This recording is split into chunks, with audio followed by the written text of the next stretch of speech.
Good morning, everybody. Today we are making cake, all right? It is Mr. Leal's birthday, so we are gonna make him some special treats, all right? The first cake we'll be making is a buttermilk layer cake. I got this recipe from the New York Times. And this is gonna be a yellow cake. The second cake we're making is a chocolate cake, and this cake has a little bit of history. It's called wacky cake, it's called dump cake, it's called the Depression era cake. Why? Because during that time there was a shortage of eggs, of butter, of milk, of sugar. So we're using oil. We're not using eggs in this recipe. All right. In this recipe, we're using butter as well as eggs and some buttermilk. We're using water in this recipe.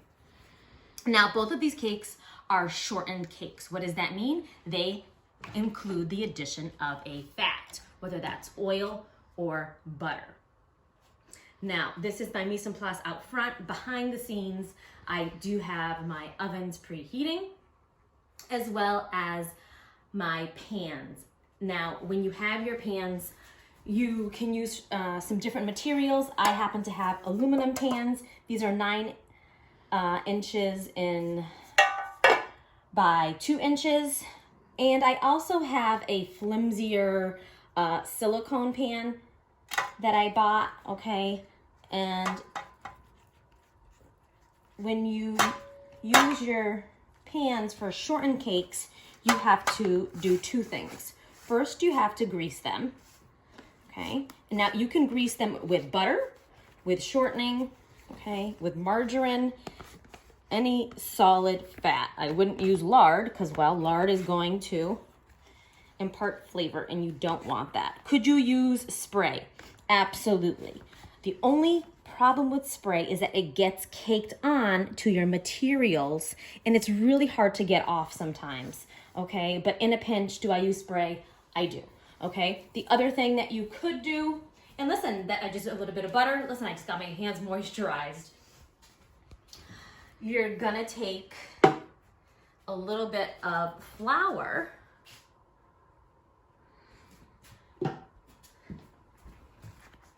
You're gonna shake that all around.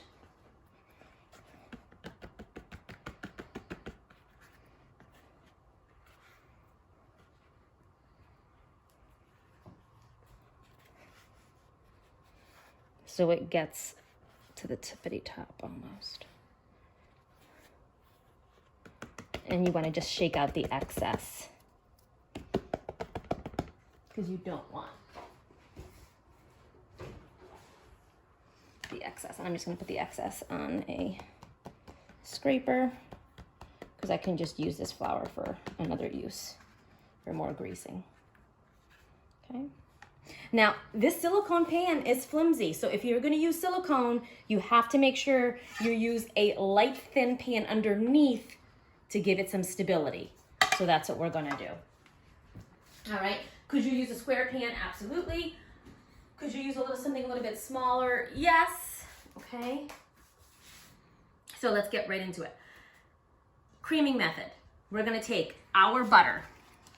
This butter is nice and soft. Okay. And remember, I like to get every last bit of things. Now, when it comes to butter, some people say use unsalted butter because you can control the amount of salt in the butter. All right, what I happen to have today is salted butter, so that's what I'm gonna use. All right, if you use salted butter, you might want to just remove a little bit of the salt in your recipe, and that's fine. Okay. So I'm going to start by creaming my butter with my sugar. And could you do this by hand? Yes. Could you use your stand mixer? Yes. I prefer the hand mixer because I feel like I have more control over things versus the KitchenAid, but some people love their KitchenAid, and that's fine. Use whatever works for you. And that's all the same texture, so I'm going to stop there. And then I'm gonna crack my eggs.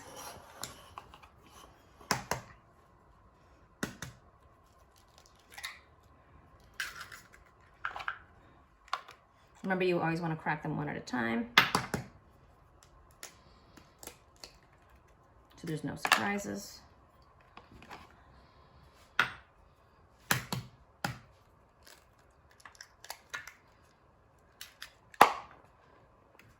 And then we're going to add our eggs one at a time to this mixture. So that's one.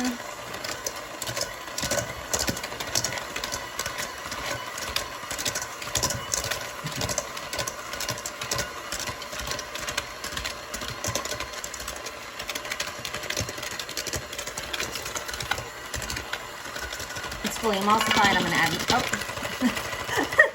I'm going to add the rest.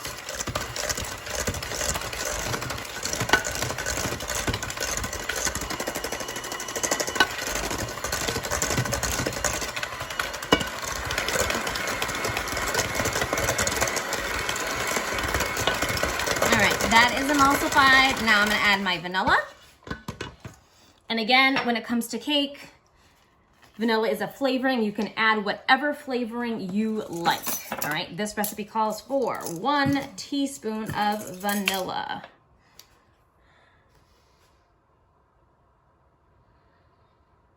So I'm going to add that. And I'm just going to keep it aside because we'll use it for the other cake.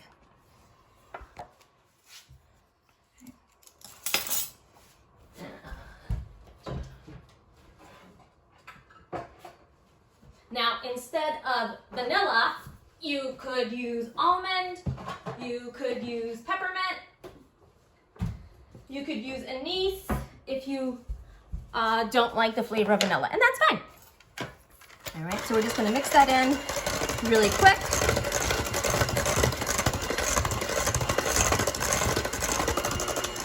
So that is all one consistency, we're good.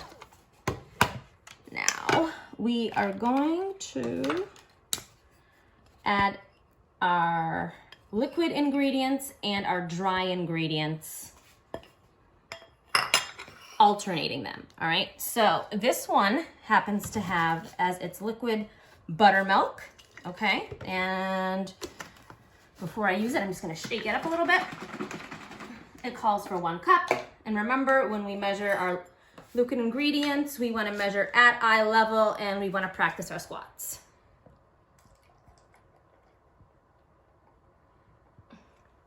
So that's 1 cup. And then we're also going to take our dry ingredients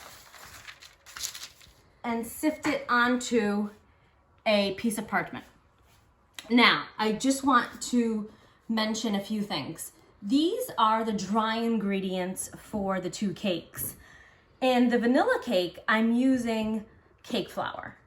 This cake flour is bleached, okay? And it causes your cake to have more of a whitish appearance.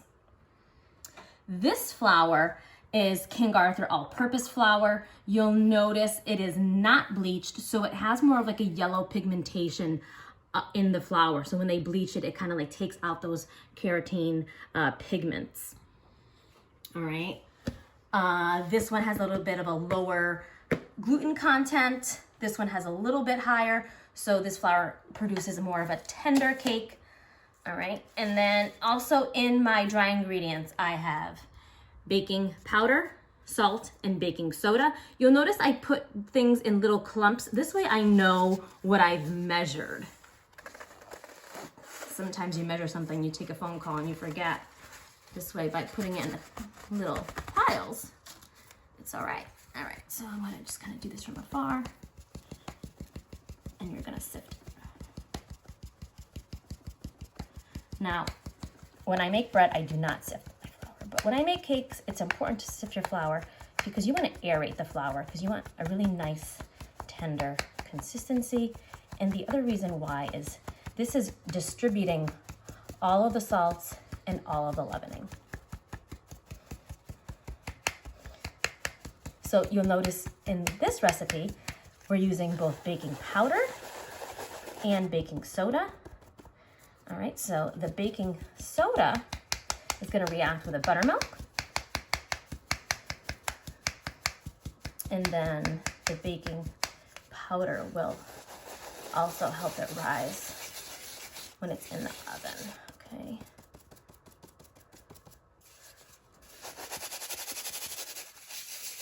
Now, this is such a fine mesh that some of the particles don't go through. I feel that.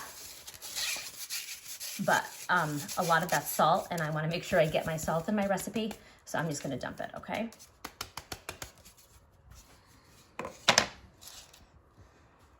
Now, if you don't have buttermilk, that's totally fine. All right, what you can do is you take 1 cup of milk, and then you add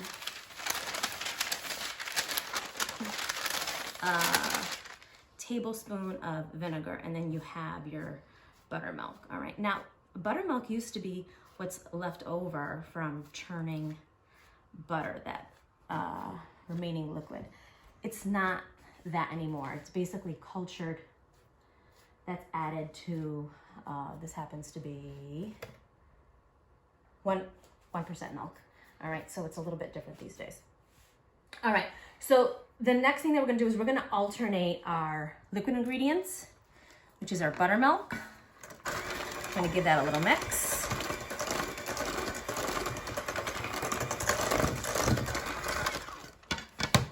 With our dry ingredients, and I'm just gonna use my hands.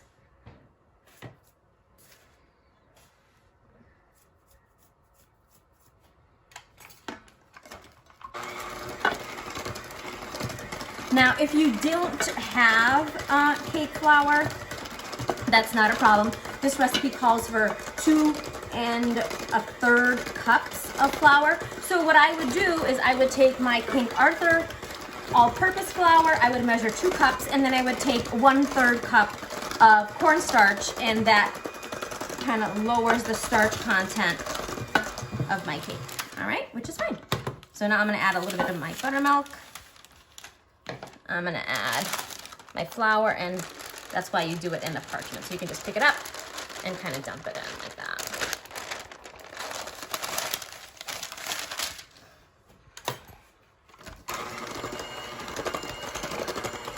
And you do this in alternating layers so it has time to absorb the moisture. I'm gonna add the last little bit of buttermilk.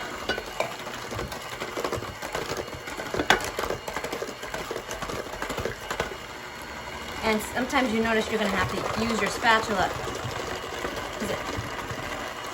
Things like to hang out on the side of the bowl.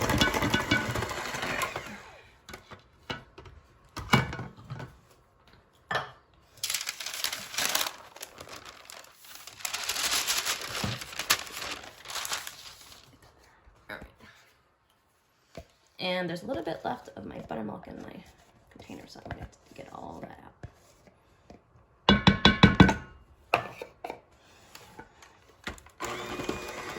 And remember, when the flour proteins are agitated, gluten builds. So we're not going to mix this forever. We're only going to mix it until it's combined and homogeneous, and then we're going to stop.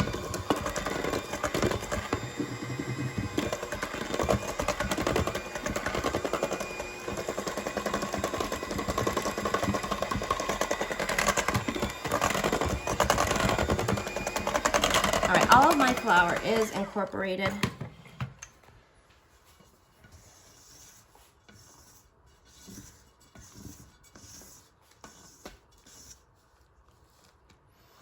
And there we go.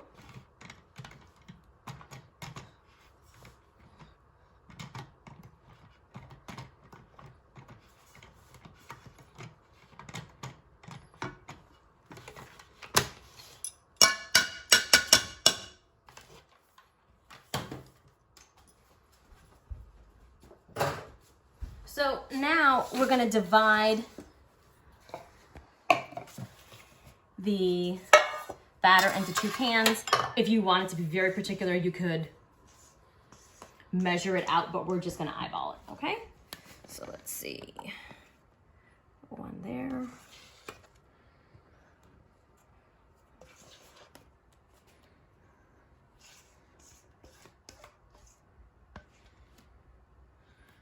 put the rest in there.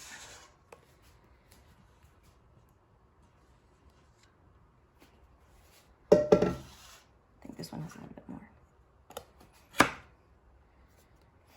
And it's weird, when I was greasing the pans, I noticed that this particular pan is like concave, so we might have to cut it when we frost it to be nice and straight and level.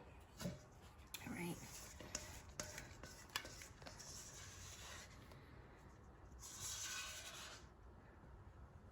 So that is ready for the oven.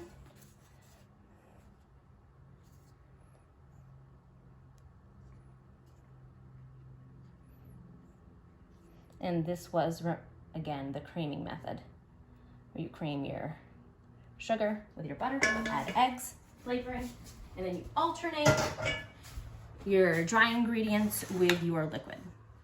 The next method is going to be a one bowl or dump method. All right, this is similar to what you see when you get a cake mix, okay?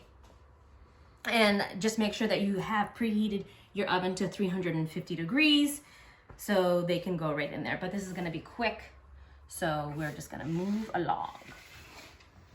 All right. So again, here we did use King Arthur flour.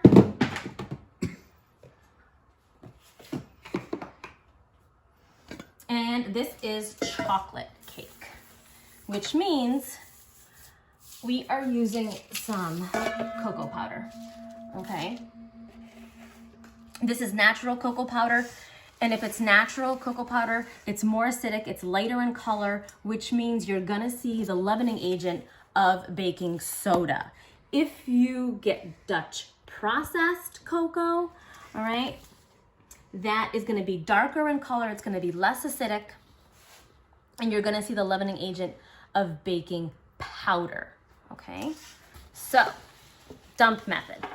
We take our dry ingredients. You'll notice our sugar is with our flour. You might want to back away a little bit. All right, so we are going to, and we didn't sift this time, but what I'm doing is I'm sifting in a different way. I'm aerating with my whisk, and I'm making sure that all of those particles are all broken up.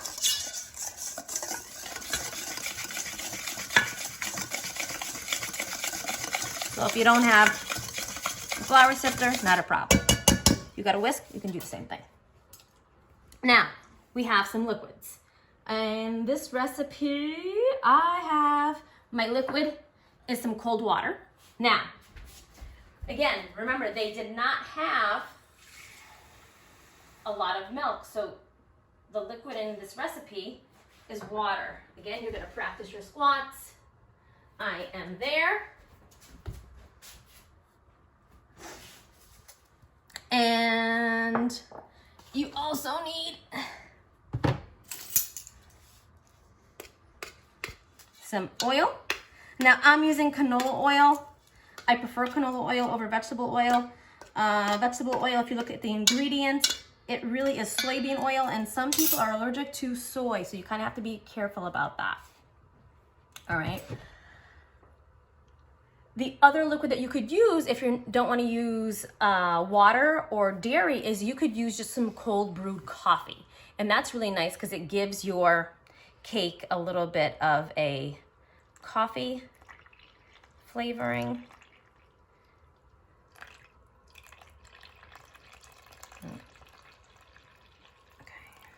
So that's our water.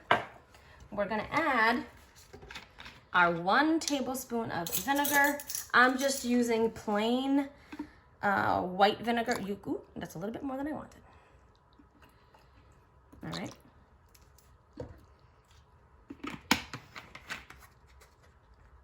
So you could use apple cider vinegar. I wouldn't use balsamic because that's a little bit too intense. All right. This has the flavoring of vanilla. And it says 1 teaspoon. So here we go.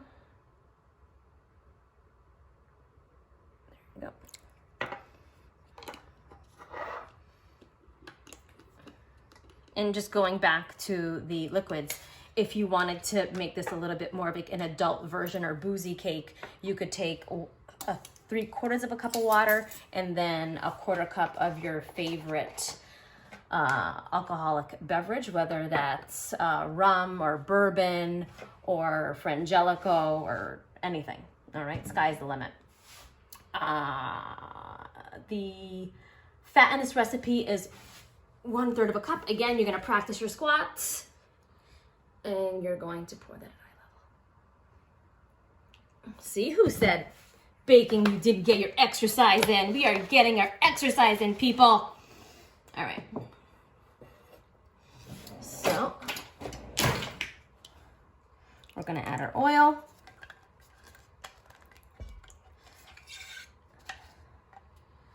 And I have not made either of these recipes, so we will see how they turn out. And I could use a whisk to measure, but I'm just gonna use my spatula, okay? And I don't like using the whisk so much, only because I feel like then all of the particles get in the whisk and it's hard to clean.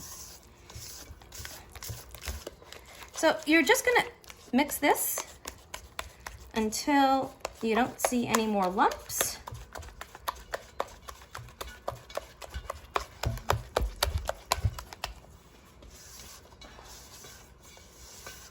And I think we're good. So that was easy 1, 2, 3. Remember, this is the 1 bowl or dump method, dry ingredients. Make a well, add all of your liquid, and then you put it into your pan. All right.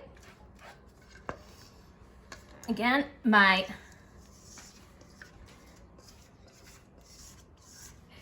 oven has been preheated to 350 degrees. Now, when you're baking, you want to make sure that you bake on the middle shelf.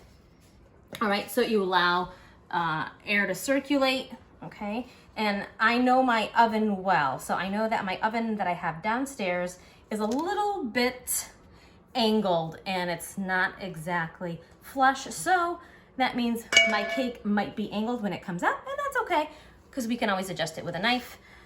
This I'm gonna bake in my toaster oven, and we'll come back.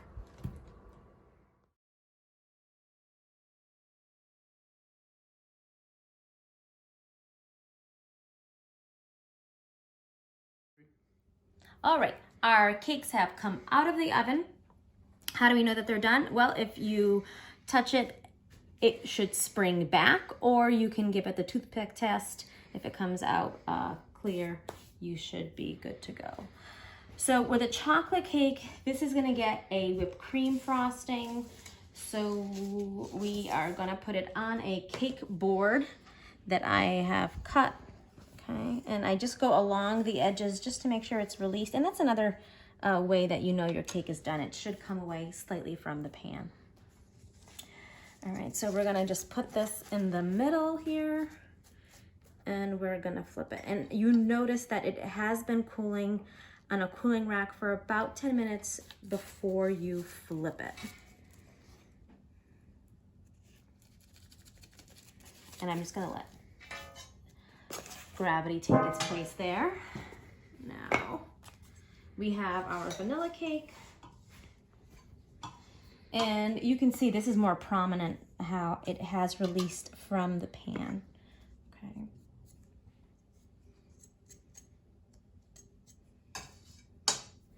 You're just gonna drag your straight edge along the sides. Okay. Now, I also could have prepared this pan by putting some parchment paper on the bottom just to make sure it definitely releases, but I didn't. Okay. So one of these is going to be iced with some ganache. So we are just going to take one, and hopefully it comes out.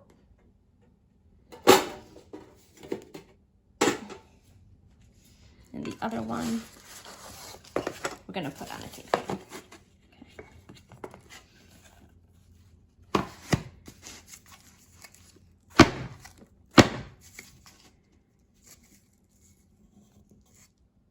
All right. Haha.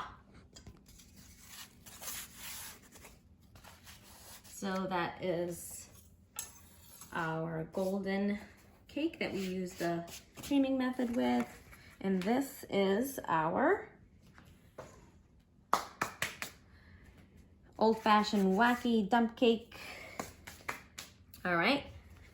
And this one we will be frosting with some whipped cream frosting. All right, so this is it.